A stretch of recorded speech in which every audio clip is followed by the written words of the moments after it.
साल 2025 खत्म होने वाला है। इस साल दिल्ली में कई ऐसी घटनाएं हुई जिसने दिल्ली ही नहीं पूरे देश को हिलाकर रख दिया। आइए आपको दिल्ली की उन 5 घटनाओं के बारे में बताते हैं जो सारे देश में चर्चा का विषय बनी। नंबर 1, द्वारका में एक अपार्टमेंट की 7वीं मंजिल पर स्थित फ्लैट में आग लग गई। इसमें 3 लोगों की मौत हो गई। यह हादसा द्वारका सेक्टर 13 सबद सोसाइटी MRV स्कूल के पास बिल्डिंग में हुआ। आग लगने के बाद 2 बच्चे खुद को बचाने के लिए बालकनी से कूद गए। वहीं उनके पिता यश यादव भी बालकनी से कूद गए। तीनों को पास के अस्पताल ले जाया गया, जहां तीनों को मृत घोषित कर दिया गया।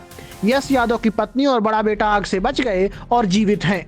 दूसरी घटना है दयालपुर में इमारत गिरने से 11 और वेलकम में 7 की मौत। उत्तर पूर्वी दिल्ली के दयालपुर में 19 अप्रैल को 6 मंजिला इमारत के ढहने से बड़ा हादसा हो गया।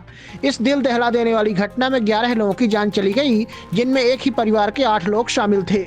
हादसे के समय लोग गहरी नींद में थे। इस बीच अचानक इमारत भरभराकर गिर पड़ी। सुबह जब लोगों को नींद खुली तो चारों तरफ धूल धुआं और चीख पुकार मची थी।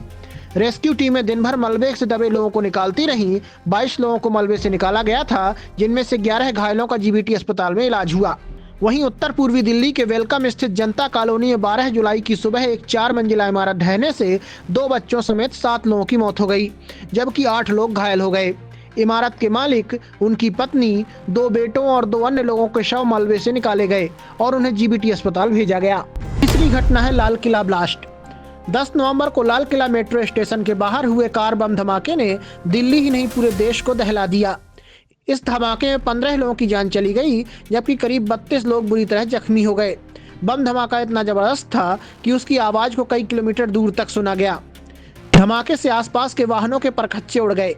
छानबीन हुई तो पता चला कि कार को फरीदाबाद की अल फलाह यूनिवर्सिटी का असिस्टेंट प्रोफेसर डॉक्टर उमर उन नबी चला रहा था। इससे पहले पुलिस ने फरीदाबाद समेत दूसरी जगहों से 2900 किलोग्राम विस्फोटक बरामद किया था। उसके बाद डॉक्टर उमर उन नबी कार समेत वहां से फरार हो गया। वह विस्फोटक बरामद होने के बाद इधर उधर घूमता रहा।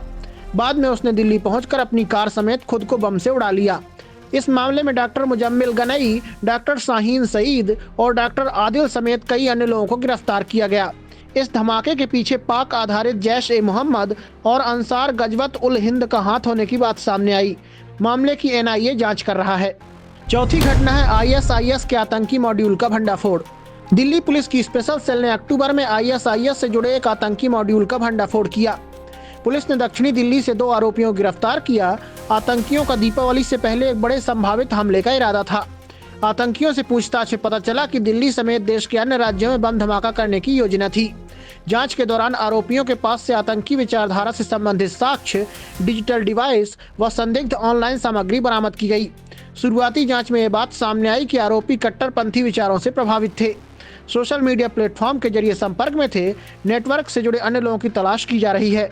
पांचवी और आखिरी घटना है UPSC के छात्र रामकेश मीणा की हत्या। तिमारपुर इलाके में 5 अक्टूबर की रात UPSC की तैयारी कर रहे छात्र रामकेश मीणा की हत्या कर दी गई। पुलिस ने हत्या के मामले में रामकेश के साथ रहने वाली युवती समेत 3 आरोपियों को गिरफ्तार किया। आरोपियों की पहचान मुरादाबाद निवासी अमृता चौहान, सुमित कश्यप और संदीप कुमार के रूप में हुई। रामकेश के पास अमृता के अश्लील वीडियो और फोटो एक हार्ड डिस्क में थे। बार बार मांगने पर भी वह उसे नहीं दे रहा था। इसी बात पर अमृता ने अपने पूर्व प्रेमी सुमित के साथ मिलकर रामकेश की हत्या की साजिश रची। 5 अक्टूबर की रात को उसकी गला घोंटकर हत्या कर दी गई। हत्या करने के बाद पेट्रोल डालकर कमरे में आग लगा दी गई। बाद में रसोई से LPG सिलेंडर को खोलकर उसे भी आग में रख दिया गया। सिलेंडर फटा तो लगा कि कमरे में आग लगी है और इसी वजह से रामकेश की मौत हुई। सुमित मुरादाबाद में गैस सिलेंडर का डिस्ट्रीब्यूटर था। उसने ही सिलेंडर खोलकर आग लगाई ताकि विस्फोट से मामला हादसे जैसा लगे। लेकिन आरोपियों के मोबाइल खंगाले गए व CDR की पड़ताल की गई तो हत्या का राज खुल गया। दोस्तों, इनमें से कौन सी घटना ने आपको अंदर तक झकझोर दिया था, हमें कमेंट करके बताइए। खबर पसंद आई हो तो चैनल को लाइक, शेयर, सब्सक्राइब करना ना भूलें। धन्यवाद।